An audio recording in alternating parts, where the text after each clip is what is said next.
You're listening to an Airwave Media Podcast. Yeah, they've got the impossible job of trying to satisfy people who are at war, right?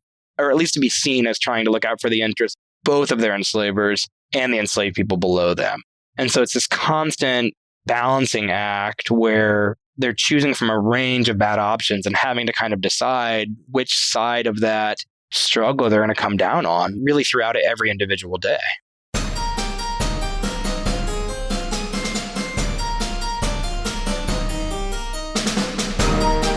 Hello, and welcome to episode 418 of Ben Franklin's World, the podcast dedicated to helping you learn more about how the people and events of our early American past have shaped the present-day world we live in.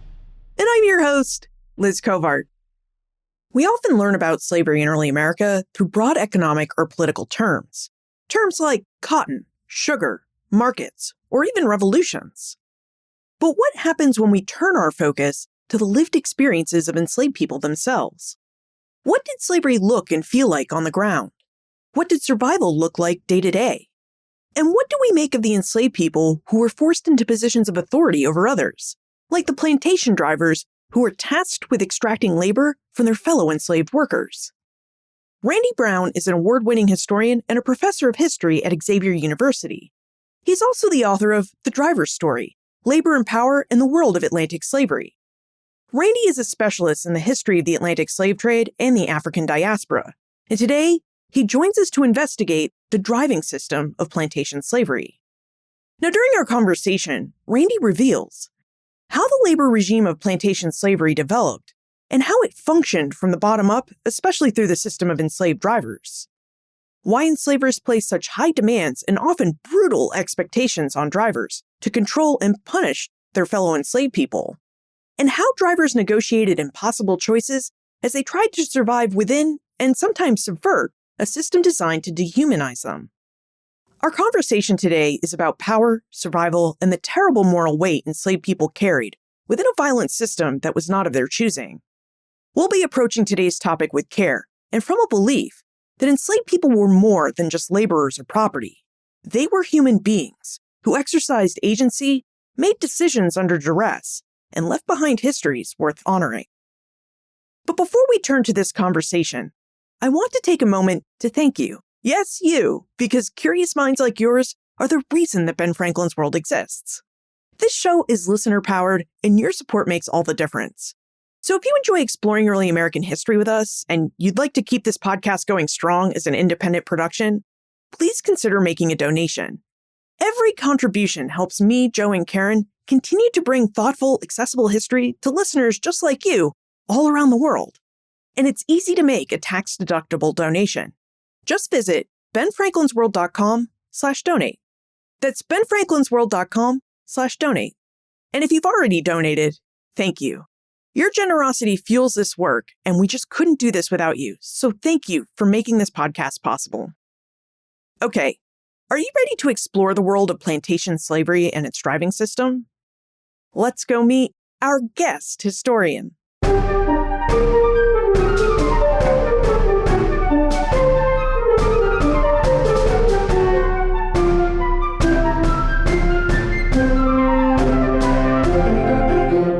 Our guest is a professor of history at Xavier University. He's a specialist in the history of the Atlantic slave trade in the British Caribbean and teaches courses on the African diaspora, slave rebellions, the transatlantic slave trade, and colonial North America. He's published 2 books on these subjects, including Surviving Slavery in the British Caribbean and, most recently, The Driver's Story, Labor and Power in the World of Atlantic Slavery. Welcome to Ben Franklin's World, Randy Browne. Thanks, Liz. I'm happy to be here. And we're happy to have you, Randy. Now, your book, The Driver's Story, sets out to answer one of the most enduring questions in the study of Atlantic slavery. How did enslavers manage to extract so much labor from the people they enslaved in the face of their relentless resistance? Randy, before we try to answer that big question, would you help us understand slavery in the broader Atlantic world? In recent years, it has seemed to me like historians have viewed slavery mostly in economic terms. And mainly I mean by that in terms of the economics of labor, the Atlantic trade, and plantation management. So would you tell us why historians have turned their attention to the economics of slavery or the business side of slavery, and remind us how they studied slavery before they turned to those economics?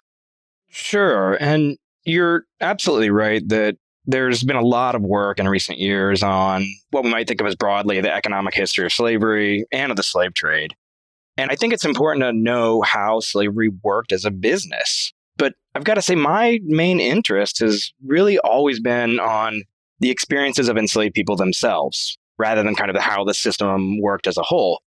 And in this book, what I'm trying to do is focus on drivers to look at the labor regime of Atlantic slavery from the bottom up, to try to see what that meant for enslaved people themselves and their day-to-day lives.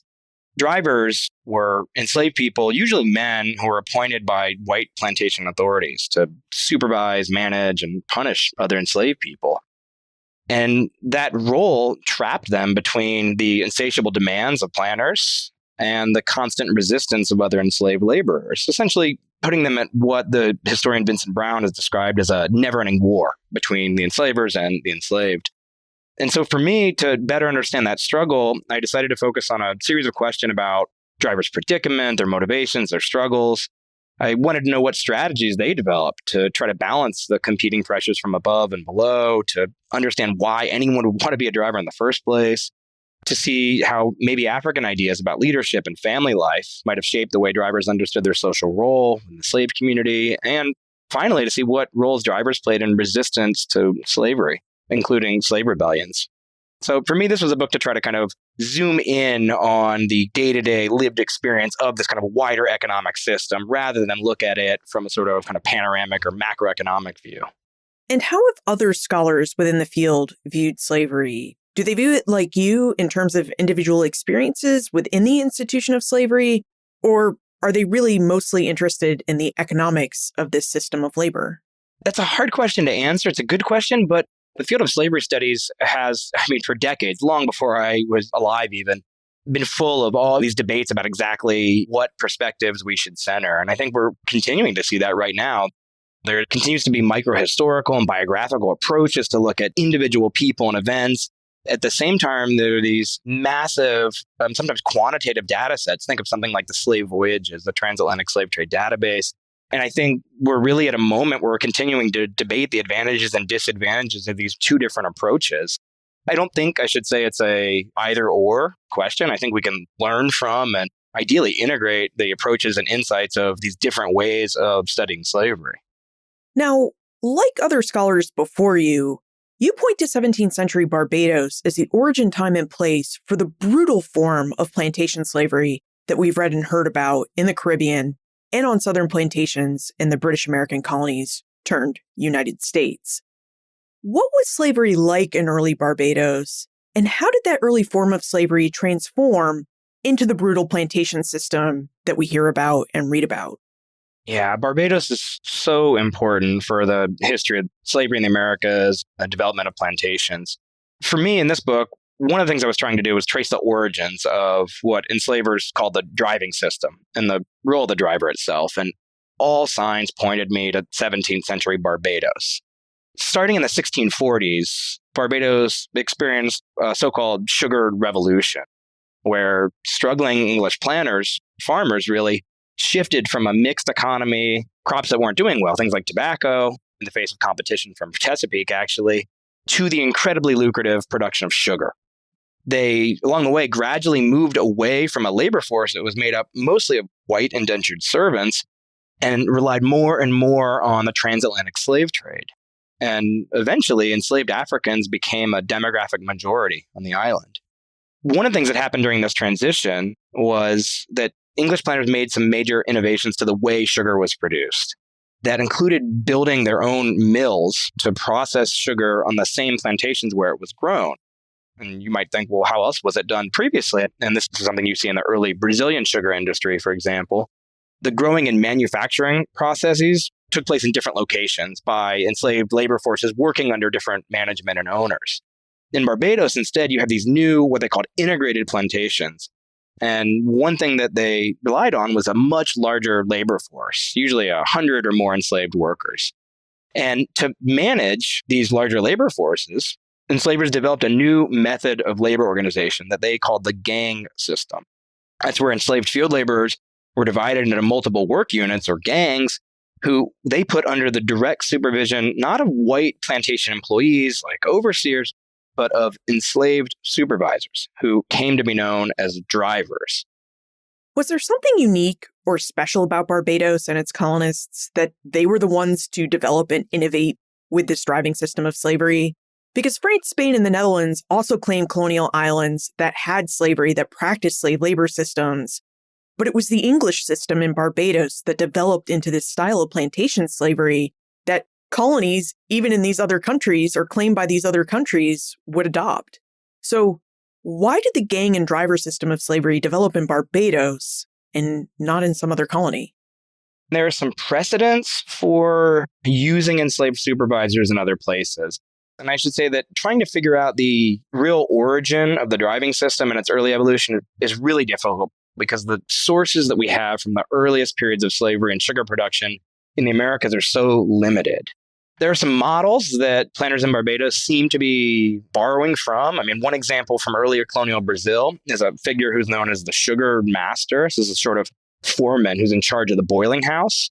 The Royal African Company also used a figure known as a guardian on slave ships during the transatlantic slave trade. But it does seem like the position of the driver itself was something created in Barbados. It was an innovation from English planters. The earliest clear reference I found to drivers is actually from one of the earliest set of instructions we have about plantation management. It's a 1679 letter, so just a couple decades into the sugar revolution. It's a planter named Henry Drax who had moved back to England, and he's explaining how he wants his plantation managed. And one of the things he does in this letter is mention an enslaved man by name, and he calls him a head overseer. Then a couple decades later, we see the term driver itself becoming more and more common in other writing. And so it really seems to be the position tied to this gang system, which I should say starts in Barbados, but then gets adopted and borrowed by planters working in all kinds of other plantation systems, not just in the Caribbean and not just sugar. Now, before we dive into the driver system and how it can offer us an intimate or personal view of enslaved experiences, I'd like to talk about the sources you used. Randy, many scholars have tried to understand slavery at a personal level. They've tried to understand what the system's brutality meant for the individual enslaved people who experienced it. But everyone who has tried to look at slavery in this personal way has confronted a problem of historical sources. So what kinds of historical sources did you use, and what challenges did you face in your research of slave drivers as you tried to uncover how they experienced slavery? You're right that all historians of slavery confront this basic problem of the archive, where, frankly, most of the sources that we have don't let us get to a lot of the questions, things we'd most want to know. At the same time, I was determined to get as close as possible in this book to the lived experiences of drivers and other enslaved people.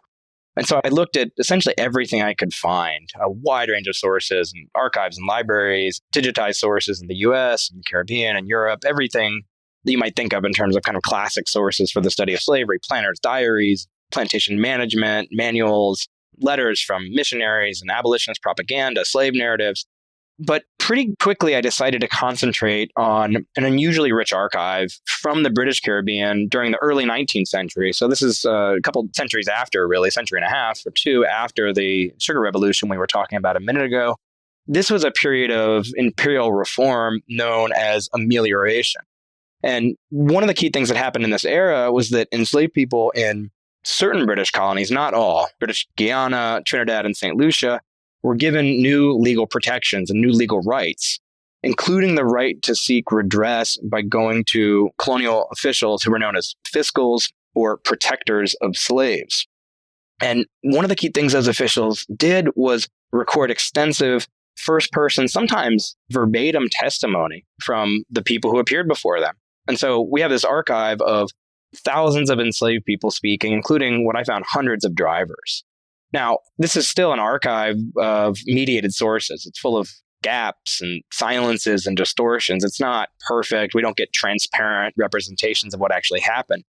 But in my view, it gives us an unusually raw, intimate view of the driving system, where we actually see some version of the voices and perspectives of enslaved people themselves in one of the largest slave systems in the Americas. Now, it's one thing to think about the driver's predicament in the abstract, or to see that through the lens of planters' kind of idealized view of what a driver did. It's a whole other thing to read agonizing testimony from a driver, describe what it felt like to be flogged for not getting the gang he supervised to cut quite as much sugarcane as the owner demanded, or to read a complaint from an enslaved woman who's 5 months pregnant and couldn't keep up with the pace of work, only to have a driver beat and kick her so that she miscarried.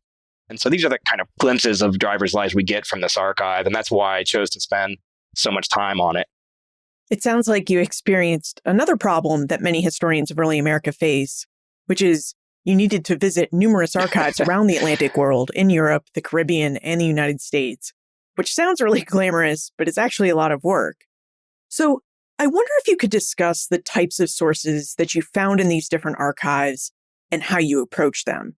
You just mentioned that you used a lot of sources from the British fiscals who were employed to keep track of the problems created by slavery, which forced them to conduct a lot of different interviews with enslaved people who discussed their concerns and issues on different plantations.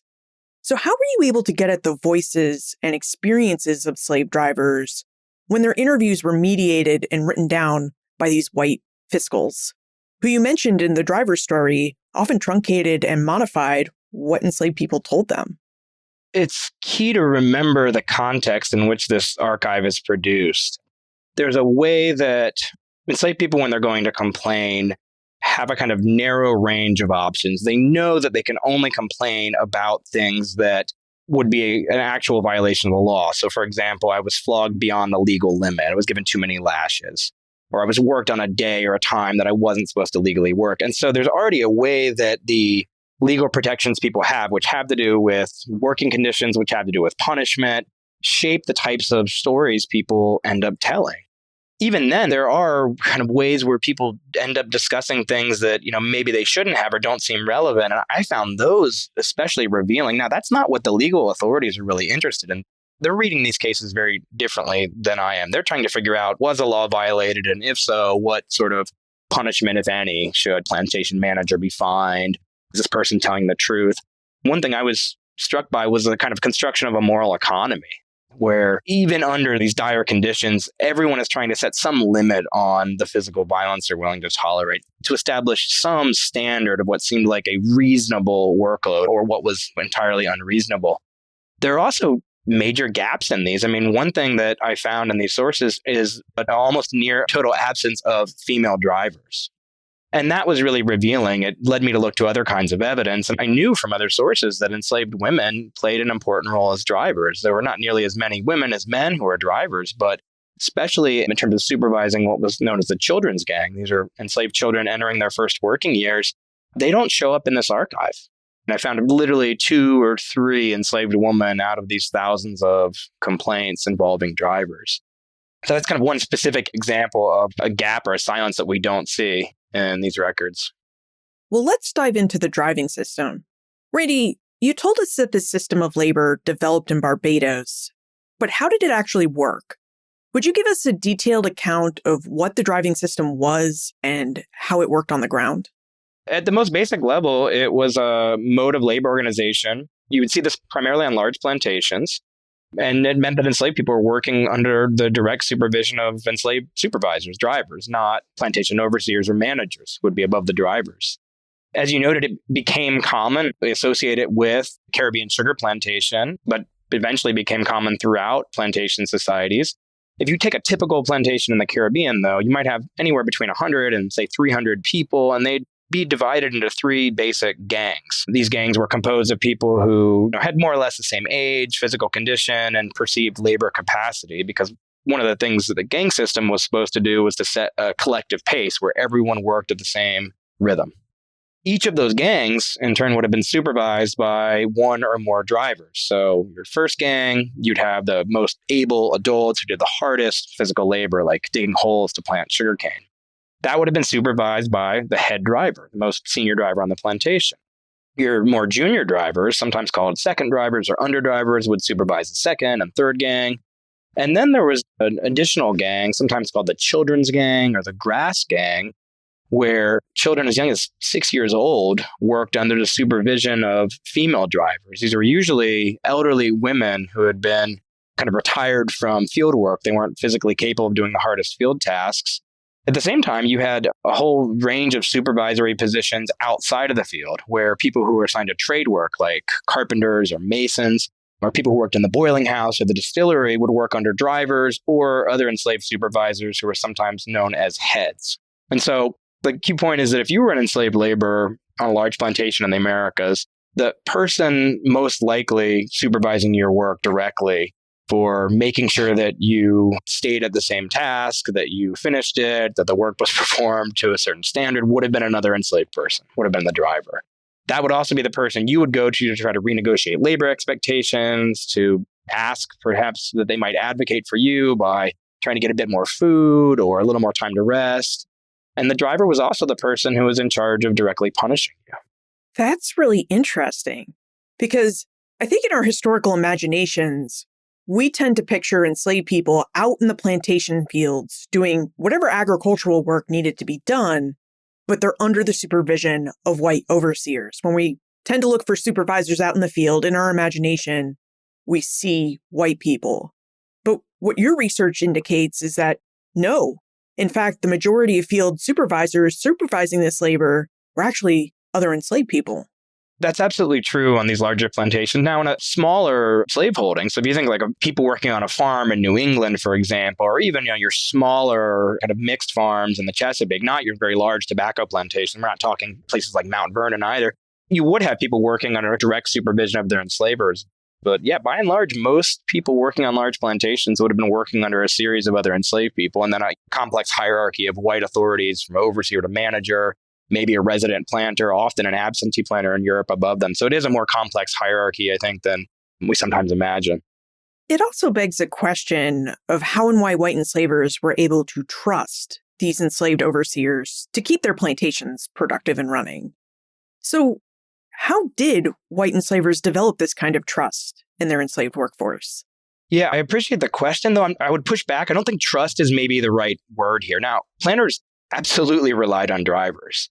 In pretty much every plantation manual I read, they were surprisingly candid about just how much they depended upon drivers. I remember one planter from Jamaica describes the driver as the life and soul of the estate. And they clearly saw the driver as the key to labor coercion, labor extraction, and their own security and safety even.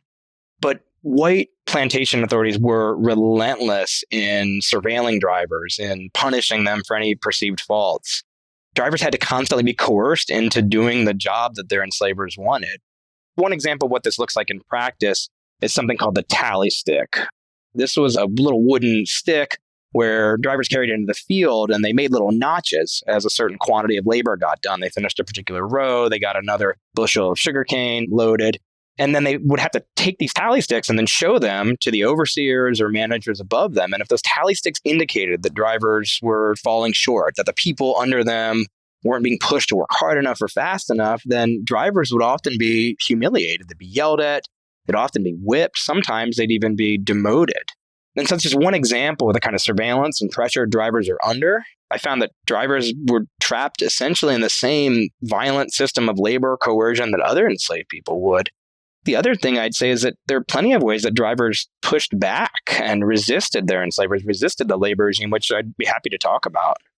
That would be great, but let us first talk about who worked as drivers. And actually, since we seem to be at a moment of transition, let's take a quick moment to thank our episode sponsor. If Ben Franklin's World has deepened your understanding of early America or sparked your curiosity, please consider supporting the show. We're now independently produced by Clio Digital Media, a small nonprofit I co-founded with fellow historians Joe Edelman and Karen Wolf. There's no big institution behind us. We're just a team of 3 historians with our deep love of history. Your donation is tax deductible and directly supports creation of new episodes, expert conversations, and the kind of trustworthy history that you value. If every listener gave just $5, we'd be fully funded for the year. So please visit benfranklinsworld.com/donate to make your gift. That's benfranklinsworld.com/donate. Thank you so much for your support and for being a part of our story. Randy, drivers seem to sit at the heart of the driving system. So who did white enslavers imagine would serve as drivers? You mentioned that both men and women could work as drivers, But did enslaved men and women desire to become drivers and seemingly move up within the driving system ranks? Yeah, and I think the key here is to remember the context in which everyone's working. When we talk about someone who would want to be a driver, would see this position as preferable to being a field laborer, we got to remember that, especially in the Caribbean, plantations were death traps. Most people knew that they had no real chance of becoming free, of escaping the plantation. And so what I found, this is something I argued in my first book, is that most people were focused on trying to find ways to get by and to survive. And what I think was obvious to them, and I certainly found in my research, is that one of the best strategies for surviving, for prolonging your life, was to become a driver. And that's because the position came with some really important practical or material advantages, starting with the fact that drivers didn't have to do the same field work. The physical toll that field work took on people was really incredible.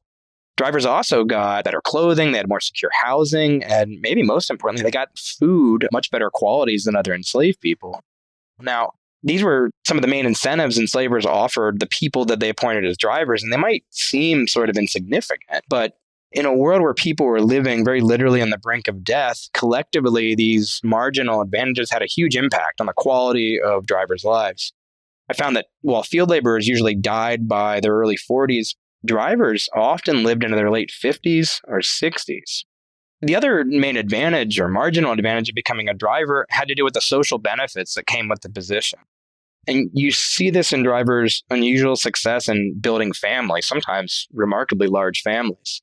Now, in most Caribbean plantation societies, enslaved men found it really hard to establish any sort of long-term relationships with enslaved women. Part of the problem was simply demographic. In societies that relied on the transatlantic slave trade, there were many more enslaved men than there were women. Now, drivers stood out here. They were much more likely than other men to be married, to have children, and even more strikingly, drivers often had multiple wives. This was something that African men aspired to do, but something that most of them never managed to do in the Caribbean. And so it seems that becoming a driver was not only a social or a survival strategy, but also was a way of resisting the threat of social death. In terms of who planners wanted as a driver, the main thing that they were looking for is someone that they felt, back to your early question, that they could more or less trust, someone who had proved themselves to be responsible. They highlighted a couple particular qualities. They are generally talking about men. Their kind of idea of a driver, they go quickly to their idea of a head driver, which is not for them as they sought a position for women. They thought the driver had to be someone who was a skilled laborer themselves, and so they'd pick someone usually who had worked in field labor for several years or several decades.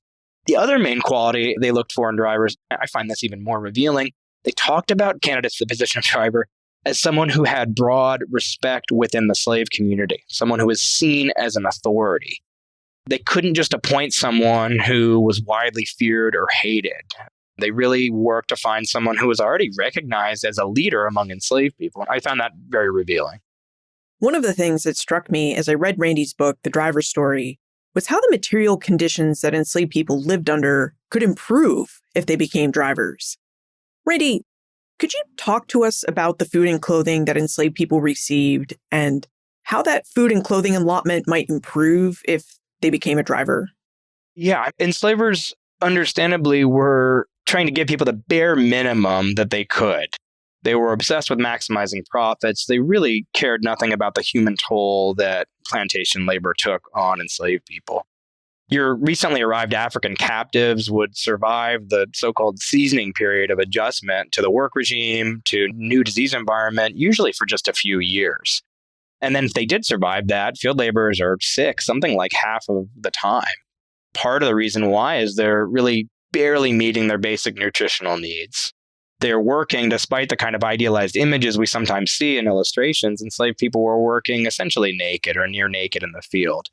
Drivers really stood out. Drivers were given larger rations or so-called allowances of clothing. They were given much larger rations of food. You see this from that very first plantation, that set of instructions I mentioned from Henry Drax in Barbados, where he says, hey, my head overseer, essentially the driver, enslaved overseer, he needs to get double the quantity of salt fish. This was the primary protein staple for enslaved people in the Caribbean, double what other people get. Drivers would often have shoes, they'd have a coat, they'd have much better clothing. And so these material advantages made them, it's hard to kind of describe this in a way that's satisfying. They're materially much better off than other enslaved people. This let them essentially live longer, healthier lives than pretty much anyone else on the plantation. Another aspect of the driving system that struck me as I read the driver's story is how women and women drivers really underpinned the driving system. Because the work of enslaved women was really to educate children and newly informed enslaved people about how to do the labor that was expected of them. Randy, would you tell us more about the work of women drivers and the type of driving work they performed as compared with their male counterparts? Yeah, I'm glad you asked about that because I think for all kinds of reasons, our popular image of who the driver was is that it was an enslaved man. And honestly, at first glance, most of the evidence that survives suggests that at least when it came to managing adult field laborers, the driver who would supervise first or second gang, that this was an exclusively male occupation. One of the best sources we have for enslaved people's so-called occupations or the particular jobs they did are these registers of enslaved people from the early 19th century British Caribbean. And if you look at the way people are listed in terms of what roles they played, women are almost never recorded as drivers. But I knew from other sources that there actually were a significant number of women drivers, which you can only see by triangulating different types of evidence. I would, for example, be reading about a female driver in a missionary's journal, and I'd go to look her up in the registers to try to learn more about her, where she might have been born, what family connection she had, only to find that there she would be recorded as a field laborer. So there was a kind of archival erasure, which I think has led a lot of historians to underestimate the presence of women drivers. I want to highlight two things. One, these women who were, despite planners' gendered ideology, their bias against using women for specialized and supervisory work, sometimes they were doing just that, which seems a pretty clear recognition that women indeed could do this sort of work. Much more commonly, though, the women who worked as drivers supervised those children's gangs I mentioned earlier. These were children who performed comparatively light work like weeding or spreading manure to fertilize crops. This was a really gendered role, primarily occupied by enslaved women. And I think one of the most disturbing things about it is their job was less to extract labor from these children. I mean, it did certainly contribute to the productivity of the plantation, but their primary job, at least as planners saw it, was essentially to acculturate children to the intensity of field labor under the driving system. It was a sort of perverse apprenticeship into slavery. And planners talked about it as essentially a nursery school for enslaved children, where they molded children into enslaved labor, teaching them what it meant. Part of that was learning how to do the actual agricultural labor involved, but part of that was learning that failing to follow orders, failing to show up on time, led to violence. They talked about these enslaved women needing to have, a twig or a stick or a small whip to flog these children, which, deeply disturbing to read and write about. I am curious about the violence of slavery because it seemed like drivers had to navigate violence and its infliction in order to push their enslaved workforce as hard as they could. And to push them hard, drivers needed to be able to apply violent means when they had to. So how are drivers able to live with themselves after they inflicted violent means on the bodies and minds of their fellow enslaved people?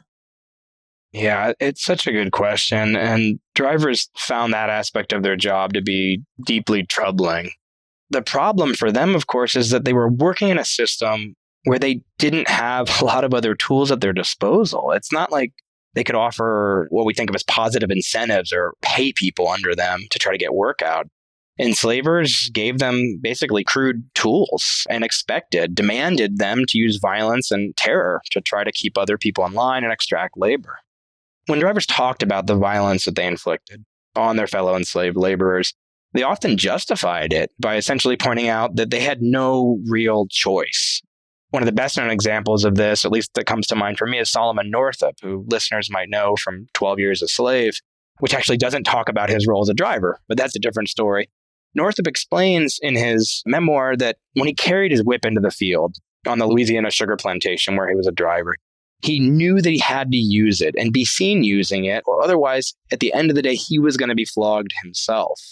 And other drivers said the same thing, and I saw this time and time again, cases where drivers, for whatever reason, couldn't bring themselves to inflict a particular act of violence, to carry out a punishment, to be quite as brutal as their enslavers demanded, and then they wound up tortured themselves, sometimes even demoted. But even knowing this, drivers still found it really hard to live with the violence they inflicted. I remember one incident where a driver in Antigua named Harry went to church service one day with his wife and other enslaved people, and he begged his fellow Christians to forgive him. He said it was awful to have to whip his fellow slaves, especially, he pointed out, his own wife and his own sister. But at the end of the day, he felt like he couldn't disobey the orders of his enslavers. And so here is one of the ways that the driving system obviously damaged field laborers, but also deeply damaged drivers themselves. I can't even imagine. And as you note in the driver's story, drivers' existence was constantly on the knife's edge as they tried to navigate between violence and inflicting it on people they counted as friends and community members. So it really seems like drivers were stuck between a rock and a hard place, and that must have been incredibly difficult. Yeah, they've got the impossible job of trying to satisfy people who are at war, right? Or at least to be seen as trying to look out for the interests both of their enslavers and the enslaved people below them. And so it's this constant balancing act where they're choosing from a range of bad options and having to kind of decide which side of that struggle they're going to come down on really throughout every individual day, with deadly consequences for going too far on one side or the other. They can't just crack down on enslaved laborers. They end up facing resistance, sometimes even killed by enslaved people.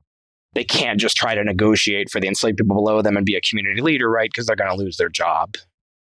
One idea that I think our conversation really highlights is the fact that enslaved people influenced the way that slavery was practiced and applied on plantations. Randy, could you give us a real visual example of this? Could you tell us about the African custom of big men and how this custom informed the driving system? So the term big man was used in Africa and the diaspora during the era of the slave trade, and even today, to refer to male leaders who sought wealth, power, and status, not through the accumulation of land or other forms of material wealth or capital, but largely by claiming large numbers of what we can call, as a catch-all term, followers. And this included, but not only, wives and children. The idea of big man politics and the related idea of what's often called wealth in people helped me understand drivers' social role within slave communities, which were, as you point out, largely African. These were people who were African-born themselves, or maybe a generation or two removed from their African homelands. And I found that drivers saw themselves and were seen by other enslaved people, not just in terms of their official role as planner or appointed enforcers of discipline, but as leaders within the slave community.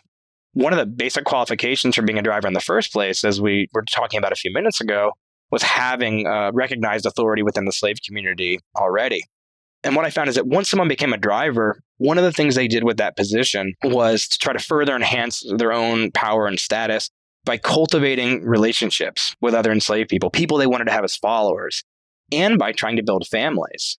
There are all kinds of ways that drivers did this. They took a calculated risk to try to show other enslaved people that they were trying to help them solve basic problems. Everything from negotiating with white plantation authorities to get a bit more food when people were starving, or reaching out to spiritual healers who might be able to help them figure out the underlying cause of an epidemic disease, or serving as kind of unofficial judiciaries to investigate crimes, like who might be stealing property within the slave community. At the same time, drivers used their status, their marginal material advantages to seek out relationships with enslaved women and build families. And as I think I mentioned earlier, unusually successful in doing this. They're more likely than other enslaved men to be married. They have larger numbers of children, and they're probably the only enslaved men in any particular community who had multiple wives. And so taken together, these were all different ways that drivers aspired to become big men, despite the constraints of doing so in a vastly different world than they would have lived in West or Central Africa. And for me, looking at this role helped me understand how drivers saw the position as a way to create a meaningful social role, not just to carry out their enslavers' orders and not just to survive. Did drivers have to be big men before they were drivers? You mentioned that white enslavers looked for people who already had high social standing within the enslaved community, and that was what they looked for before they selected a driver.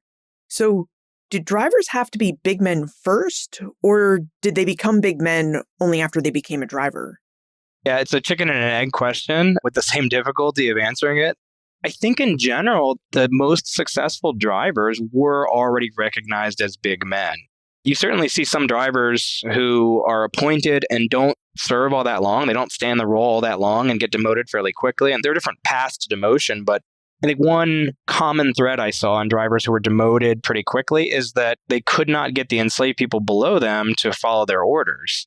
And drivers can't just rely on violence. We talked about that earlier, but your successful drivers had to get some begrudging loyalty and cooperation from the people below them. And the way they did that was by trying to show enslaved people that, hey, we really are looking out for your interests as well. We're not just going to try to arbitrarily inflict violence indiscriminately on everybody. So I guess if I had to come down on one side of it, I think to be appointed as a driver probably did require that you were already some version of a big man beforehand. As I read the driver's story, my brain kept drawing references to Machiavelli's The Prince, where Machiavelli attempted to train young rulers by asking them, is it better to rule through fear or better to rule through love? And it seems that part of this knife's edge that we've been talking about is that drivers had to balance their need to be community leaders and to be seen as doing well by their community, but they also needed to be able to be brutal to get the labor they needed out of their community so that the drivers didn't get beaten or lose their jobs or endanger their families by losing those material benefits that came with being a driver. Absolutely. And what you're pointing out is this unresolvable tension between trying to be both a driver and a big man. That at the end of the day is an impossible balance to strike, and drivers can never fully resolve that. And instead, their job forces them to live with that tension and to try to convince both groups that they are looking out for their interests, that, oh, no, we're really with the enslavers. No, we really are with the enslaved people. And the reality is they're not. They're primarily looking out for their own interests, and that requires them to try to play both sides. I think it would be helpful for us to see this tension at play. And I think we can do that in the story of the driver January and his plantation manager Boaz. So would you tell us about January and Boaz and their disagreements as they work together on a Berbice coffee plantation? There are two key incidents to January's story, a decade apart. The first is an incident in 1819 that got January demoted. At that time, there's this massive epidemic on the plantation. In unusually high numbers, people are getting sick and people are dying. And January decides to reach out to a practitioner of obeah. This is a catch-all term for a variety of what were by then illegal spiritual healing and divination practices. It seems like other enslaved people on the plantation saw this as January sticking his neck out to try to help them solve a problem, an example of essentially trying to be a big man, right, and provide access to healthcare when white plantation authorities were either oblivious or indifferent. But since obeah was illegal, when white authorities found out what was going on, they saw January as defiant. They prosecuted him through the colony's legal system. January's branded, he's whipped, he's tortured, and he's demoted. He loses his job as a driver. So the interesting thing here is the other enslaved people on the plantation, though, it's not just January who is bitter about having been demoted for what he sees as having done nothing wrong. He's actually trying to preserve the lives of the plantation's workforce. Other enslaved people as well seem to respond to January with gratitude and loyalty. And so over the next 10 years, there are these small moments where January is really lashing out at Boaz, who was the overseer, who he held directly responsible for having lost his title and his role and all the benefits that came with it. He's telling enslaved people, hey, don't use Mr. when you're referring to Boaz, right? The honorific, just call him Boaz. At one point, he points to the burial ground on the plantation and tells Boaz in front of other white plantation authorities, hey, you're going to end up there soon enough, right? The most thinly veiled of threats.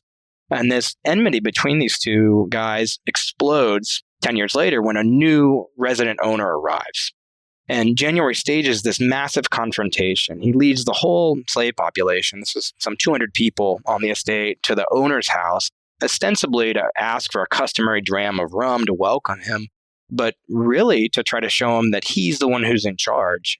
And this enrages and shocks Boaz because, as he points out, when he rushes to confront him, hey, you're not a driver. And January doubles down and says, yeah, but you're just the manager. You're not an owner. You know, is the rum yours? Can you buy me? Are you really my master? And what happens is this huge riot. Boaz is essentially powerless to get anybody to drag January away. Everybody is really putting their life on the line to protect him and say, no, if you're going to take him and lock him up, you have to lock all of us up.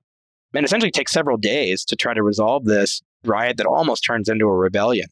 And so for me, January's story illustrates two key things. First, that demoting this kind of driver with broad support from below could be incredibly dangerous for white plantation authorities because they couldn't control that kind of authority. And second, that a lot of drivers succeeded way more than their enslavers wanted them to when it came to earning other enslaved people's respect and trust. And so it's an opportunity to see how drivers' power came not just or even primarily from above, from official appointment, but from below.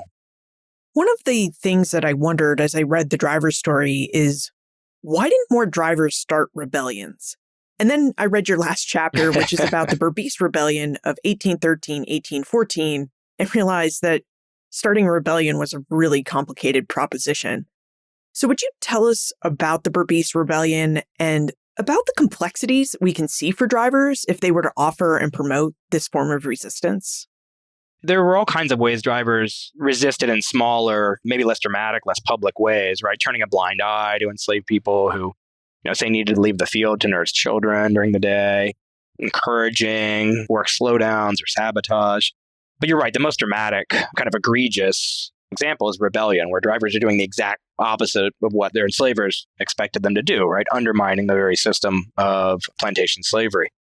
This 1813-14 rebellion was a conspiracy involving a few hundred, maybe a few thousand enslaved people on about 24 plantations in Berbice who planned to overthrow the colony's white authorities.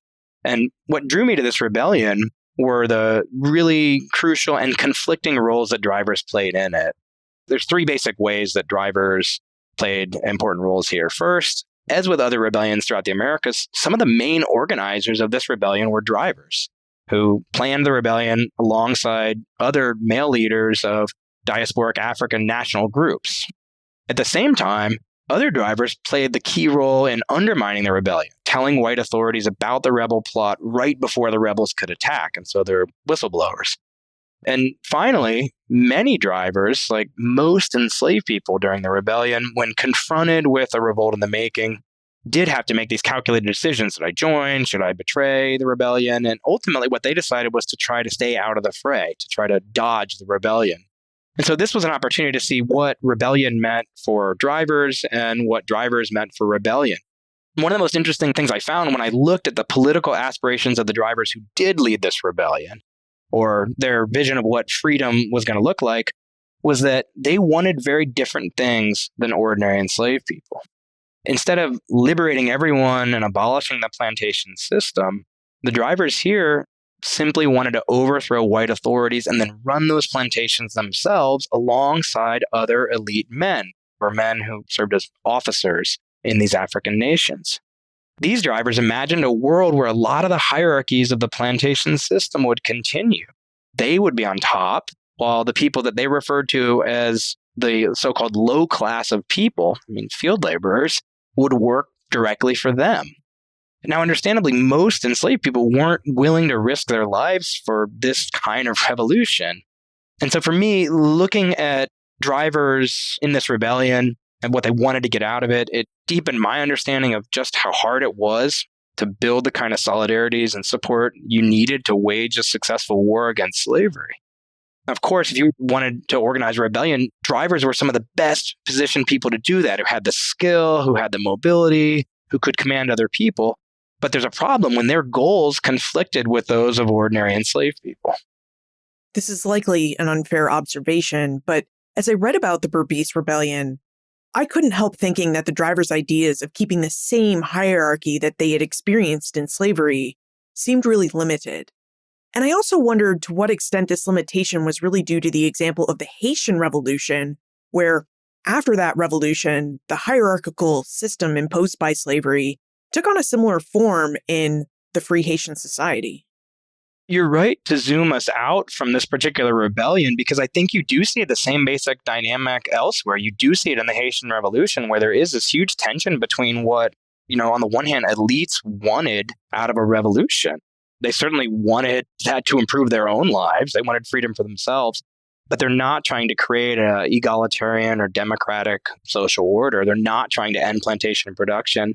You see that even earlier in the huge 1763 rebellion in Berbice, where there's this clear division between what's really an elite male dominated rebellion, and then the ordinary, the massive enslaved people who try to stay out of it because they frankly don't see it as serving their own interests. I mean, everybody could agree that overthrowing white enslavers is a good idea. The question is, well, what comes next? How is society organized? Who's in charge? What are the relationships between laborers and the people above them, if any? And these were really questions that we see being grappled with throughout the age of revolutions that came after the American Revolution. Yes, yes. Randy, at the outset of the driver's story, you mentioned that studying drivers offers us a very intimate view of slavery. Would you tell us why that is and how you think this intimate view that you've painted for us in your book, The Driver's Story, adds to our knowledge about slavery in the Atlantic world? So over the past few decades, really, I think there have been two basic approaches to the study of Atlantic slavery, to kind of grossly oversimplify a really complex and dynamic field. On the one hand, there's been a lot of work that has emphasized the overwhelming power of enslavers and of the institution itself, including the ways that slavery and the slave trade commodified human beings and extracted and concentrated enormous wealth. On the other hand, a lot of scholarship is focused on the many ways that enslaved people resisted their enslavers, or at least fought to carve out some small measure of control over their lives. And what I've tried to do with this book is bring these two approaches, which are not always in dialogue with each other, together by looking at the driving system and drivers. For me, understanding the drivers' world and the struggles they faced lets us see how these strategies of coercion and strategies of subversion developed in response to one another, and not as abstractions, but in the messy, often violent, everyday interactions between actual human beings. As much as I've learned a lot about the kind of overall system of plantation management, what's really struck with me as I've worked on this book and in the months and years since finishing it are the personal stories that I found in my research. The driver beaten by a manager in the middle of the field for not getting his gang to work hard enough. The woman who organized a work slowdown and then physically fought the drivers who tried to subdue her. The driver who led a delegation to the protector's office in a hopeless bid to get a especially sadistic manager fired. The driver who murdered his owner for having raped the driver's wife.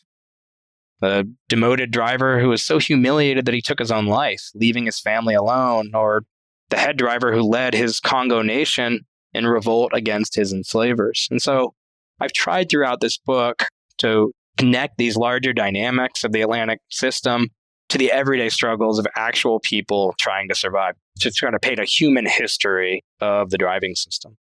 Now, did you ever find an answer to your question of how enslavers managed to extract so much labor from the people they enslaved in the face of their resistance?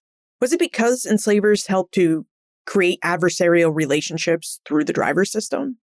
The short answer is the driving system, but that's not really an answer because the driving system is so fragile, it's so chaotic, it's constantly under attack. This is not a particularly effective system, but in the end, it's very resilient. And I had to struggle with exactly how the driving system endured so many threats against it and so many attacks, and how the slave system itself survived for so long. I mean, I think that's still a basic question historians are grappling with. And one reason the driving system, I think, worked for enslavers is that it encouraged enslaved people to see themselves as adversaries. It encouraged drivers and the people below them to not form common cause. And so then as now, one of the ways that capitalism functioned was essentially to encourage people to see themselves really as opponents rather than as potential allies against these larger forces. There's certainly exceptions to that rule, but I think that's largely how enslavers wanted the driving system to work, and it's one of the kind of most insidious things that it did. Now it's time for us to move into our segment, 1776 in Context. So now that we're in the midst of the 250th anniversary of the American Revolution, in your opinion, Randy, how do you think your research helps us better understand the American Revolution and its broader impact? I think it's important to see the American Revolution and to see early North America more broadly as part of a much wider Atlantic world, what Karen Wolf has called vast early America. As a historian of slavery, I'd make a pitch for not only putting slavery at the center of the story of the Revolution, as a lot of historians have been doing for quite some time, but even more broadly of looking at freedom struggles and at rebellions way beyond the colonies that became the United States and beyond the people we normally think of as the main characters in the American Revolution. For me, one advantage of broadening that frame out is that we can see just how differently different groups of people thought about some of these basic questions and debates at the heart of the Age of Revolution, about what freedom and autonomy meant, about who should be in charge, about how men and women should relate to one another, and about what kinds of violence or sacrifices could be justified in the name of revolution. Randy, now that you've completed the driver's story, what aspect of slavery in the Atlantic world are you researching and writing about?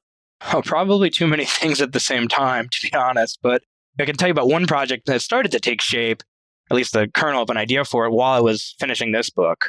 And it's that chapter on rebellion that we mentioned a couple minutes ago. While I was working on that, one of the things I found that was really surprising was a series of connections between different rebellions and conspiracies in Guyana over more than half a century.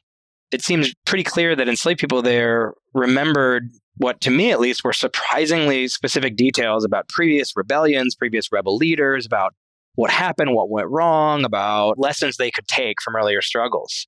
Some of those connections and memories did make it into the book, like how enslaved people in 1813 remembered the 1763 rebellion, right? So 60 years later, they're taking lessons from this earlier struggle when they're trying to decide how they're going to respond to this rebellion of the making. But I found a lot more of those, and I want to look at that thread, see how these collective memories of resistance to slavery shaped enslaved people's political imagination and what particular lessons they took from the struggles of previous generations. What if we have more questions about the experiences of drivers or the driving system? Where's the best place for us to get in touch with you?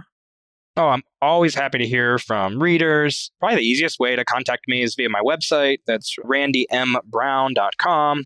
There's a form on there. Sends me an email. Really happy to talk to anyone who's got questions. And that's Randy M. Browne with an E on the end of Browne. Yes, thank you. Randy M. Browne with an E. Well, Randy M. Browne, thank you for joining us and for helping us better understand the system and business of slavery through the driver's system. Liz, it was my pleasure. I enjoyed our conversation. Thanks so much. Our conversation with Randy revealed that slavery wasn't simply a top-down system of control. It was a deeply human institution that was shaped by everyday decisions, resistances, and the relationships of the enslaved. Within the plantation system, drivers occupied a uniquely fraught space. They were victims of slavery's violence, and also, at times, its agents. Now, drivers tended to live longer than other enslaved people because their position afforded them access to more food, better clothing, and opportunities to build and support families. But their survival always came with a great moral and emotional cost. As Randy showed us, the position of drivers reveals the brutal efficiency of the plantation labor system. But it also reveals to us something deeper about the humanity of the enslaved. By examining the driver system, we're able to see the need of the enslaved people to survive, to build community, to protect their loved ones, and to find meaning in impossible circumstances. This is the difficult but necessary work of history, to hold space for contradiction, complexity, and truth. Even within the most violent systems of human invention, we'll find individuals who struggled, who adapted, who resisted, and always who mattered. Look for more information about Randy, his book, The Driver's Story, plus notes, links, and a transcript for everything we talked about today on the show notes page. BenFranklin'sWorld.com/418. Friends tell friends about their favorite podcasts.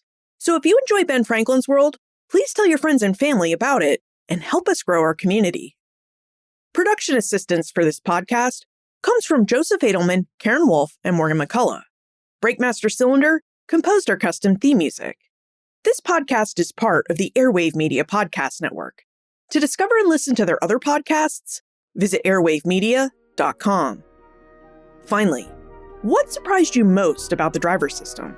Was it the reliance that enslavers had on drivers, the resilience and the resistance that enslaved people showed, or was it something else? I'd love to hear what caught your attention, so let me know.